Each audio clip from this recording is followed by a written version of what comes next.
तो हेलो दोस्तों, आप लोग का फिर से एक बार स्वागत है आपके अपने यूट्यूब चैनल अभी की दुनिया में। तो जैसा कि आप लोग को पता है, आज 30 जुलाई है और आज चौथा एग्ज़ाम माफ़ कीजिएगा, पांचवा एग्ज़ाम होने वाला है और जो कि संपन्न हो चुका है। और हम लोग आज उन्हीं चीज़ों के क्वेश्चंस को लेकर हाजिर हो चुके हैं ताकि हम लोग उसका अच्छे से एनालिसिस कर पाएँ और ताकि आप लोग अपना सही से मिलान कर पाएँ कि कितने आप लोग सही बन पा रहा है। तो चलिए आज की वीडियो को स्टार्ट करते हैं और देखते हैं आज आप लोगों ने कौन कौन से क्वेश्चंस को सही किए हैं। तो चलिए दोस्तों स्टार्ट करते हैं। तो पहला क्वेश्चन देखते हैं कि यहाँ पे दिया गया है कि फ्रांस की क्रांति कब हुई थी। तो फ्रांस की क्रांति हुई थी आपका 1789 ईस्वी में। जिन्होंने भी 1789 ईस्वी लगाया उनका करेक्ट आंसर हो जाएगा। दूसरा क्वेश्चन देखते हैं, सीपीयू का संक्षिप्त रूप। तो सीपीयू का संक्षिप्त रूप पूछा गया था। तो सीपीयू का संक्षिप्त रूप होता है सेंट्रल प्रोसेसिंग यूनिट। तो जिन्होंने भी सेंट्रल प्रोसेसिंग यूनिट लगाया है उनका करेक्ट आंसर हो जाएगा। तो आगे चलते हैं दोस्तों। आगे पूछा गया था बिरसा मुंडा का जन्म। देखिए, बिरसा मुंडा का जन्म 15 नवंबर 1875।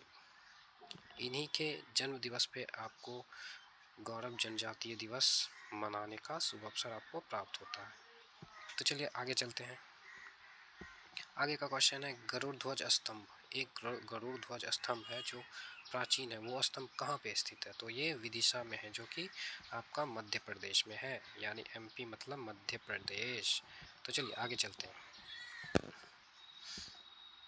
आगे पूछा क्या बेकिंग सोडा का सूत्र, यानी बेकिंग सोडा का सूत्र। बेकिंग सोडा को जिसको हम लोग खाने का भी सोडा कहते हैं। तो ये आपका NaHCO3 यानी NaHCO3, इसका मतलब है सोडियम बाई कार्बोनेट। जिन्होंने भी सोडियम बाई कार्बोनेट लगाया उनका करेक्ट आंसर हो जाएगा। आगे चलते दोस्तों। बाजरा किस प्रकार की जलवायु में उगाया जाता है। तो देखिए, बाजरा जो है गर्म और शुष्क जलवायु में उगाया जाता है। जिन्होंने भी ये लगाया है उनका करेक्ट आंसर हो जाएगा। आगे चलते हैं। अनुसूची माफ़ कीजिएगा दोस्तों।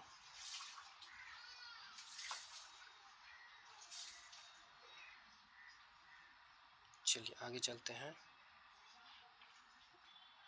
यहाँ पे दिया गया है कि अनुसूचित जाति शब्द पहली बार किस अधिनियम के तहत शामिल किया गया था।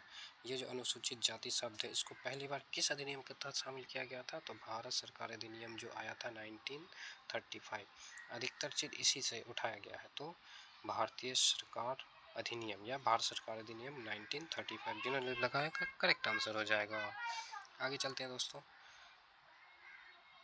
पतझड़ के लिए कौन सा हार्मोन जिम्मेदार है। देखिए, पतझड़ के लिए, तो पतझड़ के लिए आपका कौन सा हार्मोन जिम्मेदार है। तो हार्मोन वो हो जाएगा एब्सिसिक। जिन्होंने भी एब्सिसिक लगाया उनका करेक्ट आंसर हो जाएगा। तो आगे चलते हैं दोस्तों। अगला क्वेश्चन है धन विधेयक किस अनुच्छेद में बताया गया है। यानी धन विधेयक जो है किस अनुच्छेद में बताया गया। तो 110 यानी 110 क्या है धन विधेयक से, मतलब 110 अनुच्छेद में धन विधेयक का विवरण दिया गया है। आगे चलते हैं दोस्तों। बिहार की प्रमुख कृषि उपज है। तो देखिए, बिहार में प्रमुख कृषि उपज है दाल है, गेहूं है और धान है, मतलब इनमें से सभी है। तो आगे चलते हैं दोस्तों। भारतीय राष्ट्रीय कांग्रेस का 53वां अधिवेशन, ये देखिए 53, ये जो अधिवेशन हुआ था आपका 1940 में हुआ था और इसमें मौलाना अबुल कलाम आज़ाद, ये अबुल कलाम आज़ाद की अध्यक्षता में चल रही थी। जो कि आपका अगर पूछा जाए कि सबसे युवा युवा सबसे युवा अध्यक्ष, तो मौलाना अबुल कलाम आज़ाद ही थे। और ये 53 नंबर का अधिवेशन था जो कि 1940 में किया गया था। आगे चलते दोस्तों। आगे है भारतीय राष्ट्रीय कांग्रेस के प्रथम अधिवेशन के अध्यक्ष। तो प्रथम अधिवेशन जो हुआ था आपका 1885 में हुआ था, जो कि पहले पूना में प्रस्तावित था, बट वहाँ पे हैजा फैलने के कारण ये शिफ्ट कर दिया गया मुंबई, जो कि तभी का क्या था बम्बई, और तभी बम्बई था और ये कराया गया था गोकुलदास तेजपाल संस्कृत महाविद्यालय में। तो आगे चलते हैं दोस्तों। कनिष्ठ का विलोम क्या होगा। कनिष्ठ का विलोम हो गया ज्येष्ठ। जिन्होंने भी ज्येष्ठ लगाया करेक्ट आंसर हो जाएगा। आगे चलते हैं दोस्तों। वेग का मात्रक क्या होता है। तो वेग का मात्रक देखिए मीटर पर सेकेंड। मीटर पर सेकंड जिन्होंने लगा करेक्ट आंसर हो जाएगा। और 1 मीटर पर सेकंड स्क्वायर होता है, ये त्वरण का मात्रक होता है। आगे चलते हैं दोस्तों। सहायक नदियों का मिलान करने दिया गया था, तो जिसमें कृष्णा था, गोदावरी था, कावेरी था। जो कृष्णा आपका मूसी नदी मिल जाएगा, गोदावरी पूर्णा नदी और कावेरी हेमावती। तो जिन्होंने भी इस तरह से करेक्ट आंसर लगाया होगा उनका सही हो जाएगा। आगे चलते हैं दोस्तों। 2025 वर्ल्ड टेस्ट चैंपियनशिप जीता। देखिए 2025 का वर्ल्ड टेस्ट चैंपियन जो था, वर्ल्ड टेस्ट चैंपियनशिप, ये आपका साउथ अफ्रीका जीता है। किसको हरा के? ऑस्ट्रेलिया को हरा दिया है। ठीक है, तो जिसने भी साउथ अफ्रीका लगाया यानी दक्षिण अफ्रीका, इनका करेक्ट आंसर हो जाएगा। आगे चलते हैं दोस्तों। असम राइफल की सुरक्षा की जिम्मेदारी, तो ये गृह मंत्रालय के पास है, असम राइफल की सुरक्षा की जिम्मेदारी। आगे चलते हैं दोस्तों। बकमिंस्टर फुलेरिन की आकृति, देखिए ये फुटबॉल के समान होती है।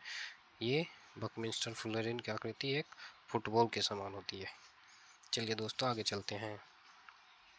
खजुराहो का मंदिर किस भगवान को समर्पित है? तो ये शिव भगवान को समर्पित है।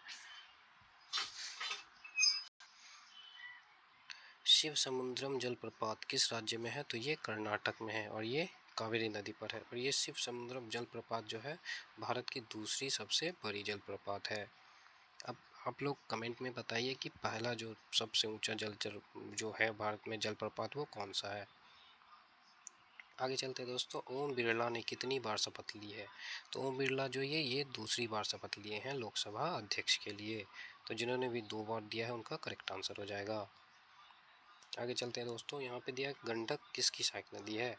तो गंडक जो है आपको पता है कि ये गंगा की सहायक नदी है। जिन्होंने भी गंगा लगाया करेक्ट आंसर हो जाएगा। माफ़ कीजिएगा दोस्त। आगे चलते हैं।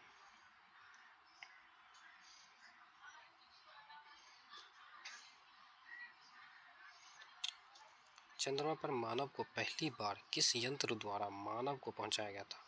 तो कौन सा यंत्र था वो अपोलो था। तो अपोलो जो ने लगा करेक्ट आंसर हो जाएगा। आगे चलते दोस्तों। कौन सी धातु उभयधर्मी बनाते? तो आपका एल्युमिनियम, जिंक, टीन और सीसा, लेड जिसको कहते हैं, तो ये सभी धातु उभयधर्मी बनाते हैं। वॉर एंड पीस की रचना, तो लियो टॉल्स्टॉय ने वॉर एंड पीस की रचना की है। आगे चलते हैं दोस्तों। आनुवंशिकी जानकारी किस में संग्रहित होती है? तो डीएनए, डायऑक्सी न्यूक्लिक एसिड। आगे चलते हैं दोस्तों। कार्बोहाइड्रेट वसा प्रोटीन का पूर्ण पाचन छोटी आंत में होता है यानी स्मॉल इंटेस्टाइन। आगे चलते हैं दोस्तों। केदारनाथ अग्रवाल किस धारा के प्रमुख कवि थे? तो ये प्रगतिवादी धारा के कवि थे। आगे चलते हैं दोस्तों। हथेली पर सरसों उगाना का मतलब है किसी कठिन कार्य को तुरंत करना। तो जिन्होंने भी लगाया होगा करेक्ट आंसर हो जाएगा। आगे चलते हैं दोस्तों। महिला आंचल उपन्यास किसकी रचनाकार है? तो ये फणीश्वरनाथ रेणु की रचनाकार है। आगे चलते हैं दोस्तों। इंदिरा गांधी तारामंडल जो कि पटना बिहार में है। आगे चलते हैं दोस्तों। बिहार विधानसभा के सीटों की संख्या, देखिए बिहार विधानसभा, तो हम बता देते हैं दोस्तों कि बिहार विधानसभा, विधानसभा में 243, विधान परिषद में 75, लोकसभा सीट है आपका 40 और राज्यसभा सीट है आपका 16। तो ये चारों आप ध्यान में रखिएगा क्योंकि ये पूछा जा सकता है। आगे चलते दोस्तों। राष्ट्रपति के महाभियोग, तो राष्ट्रपति के महाभियोग से कितना अनुच्छेद से लिया गया? तो ये 61 में लिखा गया है। आगे चलते दोस्तों। उपराष्ट्रपति बनने की आयु, तो न्यूनतम आयु है 35 वर्ष। आगे चलते दोस्तों। खो खो खेल के ब्रांड एम्बेसडर, तो ये सलमान खान है। आगे चलते हैं दोस्तों। बिरसा मुंडा का जन्म पूछा गया था, तो जिन्होंने भी 15 नवंबर 1875 लगाया है, इन्हीं के जन्मदिन पे गौरव जनजातीय दिवस मनाया जाता है। आगे चलते दोस्तों। ब्राज़ील की राजधानी, तो ये ब्राज़ीलिया हो जाएगा। आगे चलते हैं दोस्तों। बैटरी में कौन सी ऊर्जा होती है? तो ये रासायनिक ऊर्जा होती है। आगे चलते हैं दोस्तों। जर्मनी का एकीकरण तो 1871 में किया गया था। अगला क्वेश्चन है क्लोरोफिल किस कोशिका में पाई जाती है? तो ये पादप कोशिका में ही क्लोरोफिल पाई जाती है। आगे चलते हैं। अगला क्वेश्चन है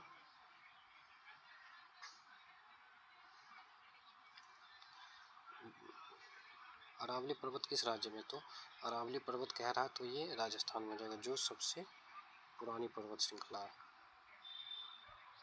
आगे चलते हैं दोस्तों, नवेली कोयला क्षेत्र कहाँ है? तो ये तमिलनाडु क्षेत्र में है। आगे चलते हैं दोस्तों, ऊबर कप का संबंध बैडमिंटन से है। आगे चलते हैं दोस्तों, अंतर्राष्ट्रीय फिल्म महोत्सव ये जो कि गोवा पणजी में मनाया गया था। जिन्होंने लगा करेक्ट आंसर हो जाएगा। अगला क्वेश्चन लेते हैं, हीराकुंड बांध किस नदी पे है? तो ये महानदी पे है।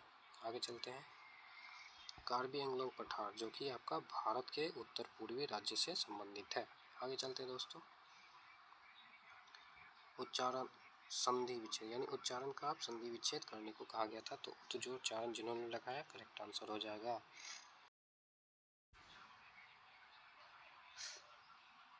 आगे चलते हैं दोस्तों, विश्व बाल श्रम निषेध दिवस जो कि 12 जून को मनाया जाता है। जिन्होंने 12 जून लगा करेक्ट आंसर हो जाएगा। अगला लास्ट क्वेश्चन है, पोखरण अभ्यास तो ये 18 मई 1974 को मनाया गया था, जो कि आपका IR इंदिरा गांधी के समय शासनकाल जो था उसके शासनकाल में ये पोखरण अभ्यास किया गया था। तो कुल 49 क्वेश्चंस ये 30 जुलाई के सेट से हमें मिले हैं, जो कि आप ही लोगों द्वारा भेजा गया है और आपको उन सभी का ऑथेंटिक एकदम सही एवं एक्यूरेट जानकारी आप लोग को दिया जा चुका है। आप लोग अपना इसमें से मिला लें ताकि आप लोग को पता चल सके कि आप लोग को कितना बन पा रहा है, और आगे की तैयारी करने के लिए आपको एक पॉइंट ऑफ व्यू मिल जाएगा। तो चलिए दोस्तों, अगला एग्ज़ाम जब वो 3 अगस्त को है तो उसका भी आपको एक्यूरेट आंसर करवा दिया जाएगा। तो तब तक के लिए धन्यवाद।